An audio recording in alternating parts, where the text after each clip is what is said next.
Hi friends, and welcome back to Music History. Today we will be looking at the history of reggae. And throughout our entire class today, we're going to be jamming to some reggae. So for today, our objectives are the following. Today we will learn about reggae music so that you can compare hip-hop to reggae, and you know you got it when you can determine and define how reggae came to be.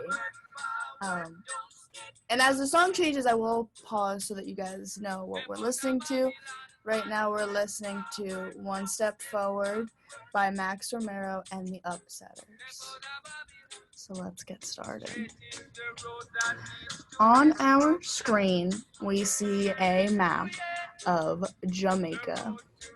And Jamaica is this nice little island, and it has all these, and this is where reggae came from. And it originated in the late 1960s and quickly emerged as the country's dominant music. By the 1970s, it had become an international style that was participating throughout the world, and it became very popular in Britain, the United States, and the rest of Africa. It was widely perceived as the voice of the oppressed. Pretty interesting. So that means like the people that weren't being treated really well, and this became their music, and this is the way that they were talking. So if we're listening to the music that we're listening to right now, it's saying one step forward, one step backwards, and that really goes with the oppression as well, because they're saying like, oh, as I'm getting better, if conditions are getting better, it's going to be one step backward. So okay, the conditions got better, but now they're making us work longer days. Something similar to that. On our screen now, we see a steel drum, which has like all these different letters for where these sticks will hit them so they can create pitches. And we also see the Dictionary of Jamaican English. So according to an early definition from our Dictionary of Jamaican English, reggae is based on ska, an early form of Jamaican popular music, and employs a heavy 4-beat rhythm driven by drums, bass guitar, electric guitar, and the scraper, which is a corrugated stick that is rubbed by a plain stick. So it's two sticks, and you rub them like this against each other. And this one has a bunch of riffs in it, and then this one doesn't. It's kind of like the part on a bendy straw that makes the straw bend. How that all has like that awesome like that material where it's all like bendy and like allows it to bend. That's the entire stick. Now we change songs, guys. We're listening to Tenement Yard by Jacob Miller. And the drum and the bass became the foundation of a new instrumental music, dubstep.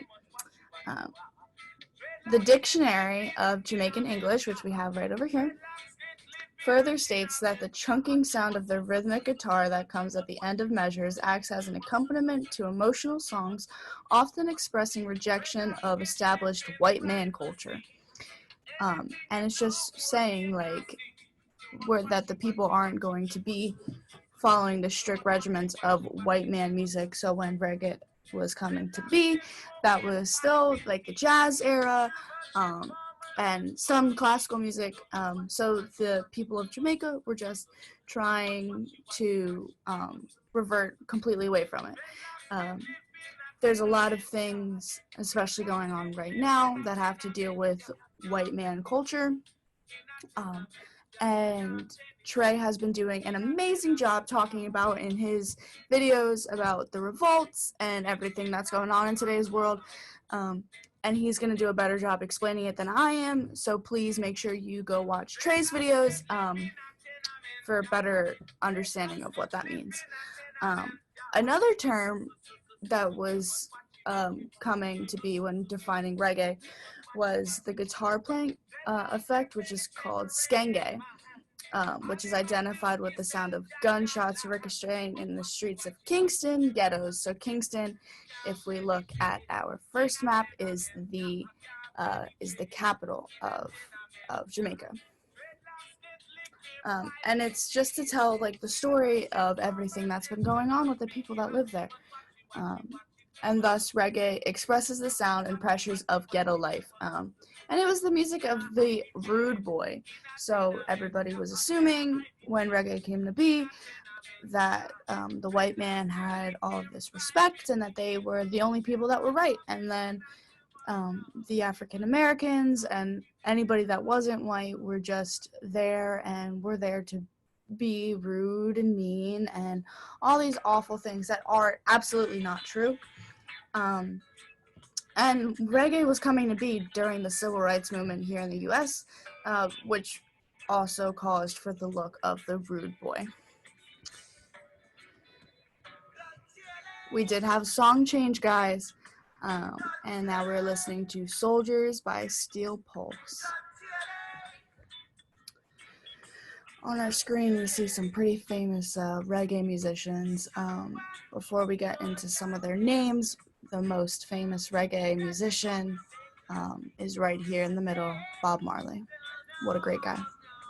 So in the mid-1960s, under the direction of producers such as Duke Reed and Coxsone Dodd, Jamaican musicians dramatically slowed the tempo of ska, whose energetic rhythms reflected the optimism that had heralded Jamaica's independence from Britain in 1962. The musical style that resulted, rock steady, was short-lived but brought fame to such performers as the Heptones and Alton Ellis. And Alton Ellis is right here in the middle for us. Reggae evolved from these roots and bore the weight of increasing politicized lyrics that address social and economic injustice. So kind of like how rap music is doing that today, talking about the injustices of people. Among those who pioneered the new reggae sound with its faster beat driven by the bass were Toots and the Matthias, who had their first major hit with 5446, That's My Number, in 1968, and the Wailers, Bunny Wailer, Peter Tosh, and reggae's biggest star, Bob Marley, who recorded hits at the Dodds studio. A major cultural force in the worldwide spread of reggae, this Jamaican-made film, called The Harder They Come in 1972, became a voice for the poor and dispossessed in Jamaica. Its soundtrack was a celebration of the defiant human spirit that refuses to be suppressed. So a big part of reggae music is talking about like the spirit and talking about like the soul and all these awesome things. So which also tends to get suppressed and pushed down because of all the injustices. So by writing their lyrics about the injustices and having these awesome rhythms and beats together, they're getting their soul back. So during the period of reggae's development, a connection grew between the music and the Rastafarian movement, which encourages the relocation of the African diaspora to Africa. So pretty much, there was a bunch of bad stuff going on in Jamaica. The emperor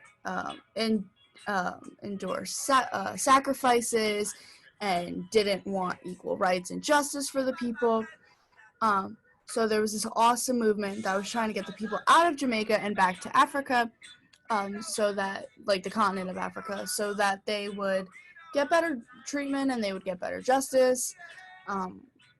And then it would also help them have better communication with their ancestors, which would help with their whole soul, and get them out of the oppression. So, besides Marley and the Wailers, groups popularized the fusion of Rastafari and reggae to create erotic love songs, which became popular throughout the works of artists such as Dennis Brown, Gregory Isaacs, and some people from Britain even started reggae to bring reggae over, like Maxi Priest. So we have some of these awesome musicians, like we just said, over here on our picture. So in the 1980s and the 1990s, dance DJs practiced toasting, which was like rapping over instrumental tracks, kind of like how they did in our past video with the history of hip hop, how they would just play a beat and everybody would just start rapping. and it was heir to the reggae music. And these DJs influenced the emergence of hip hop in the United States and extended the market for reggae into the African American community.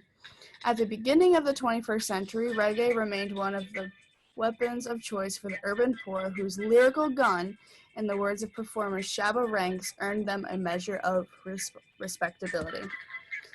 We had a song change, and it is 2/7's Clash by Culture.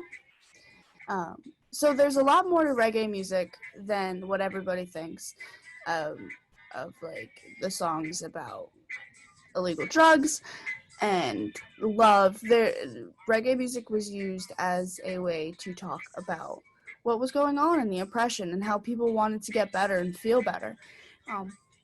And if you've noticed throughout our entire slideshow, as I move my face, we got some pretty awesome colors as our background, right? We got some yellows, we got some reds, got a lot of red here. We got some white, we had some black on some of our slides. And these colors weren't just to make the slideshow look nice. These colors are actually very important to reggae because it's the colors of their music and of Jamaica. And it's a defining symbol of reggae. So the main colors are black, yellow, white, red, and green. Why are we wearing a green shirt?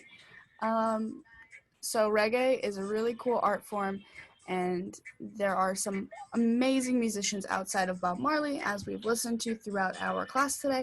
And I hope that you guys look up some reggae music, and I hope that you guys start listening to it, because it is just this amazing art form that doesn't have a lot of popularity in the US anymore. So I hope you guys had a great lesson, and I will see you guys on the next one.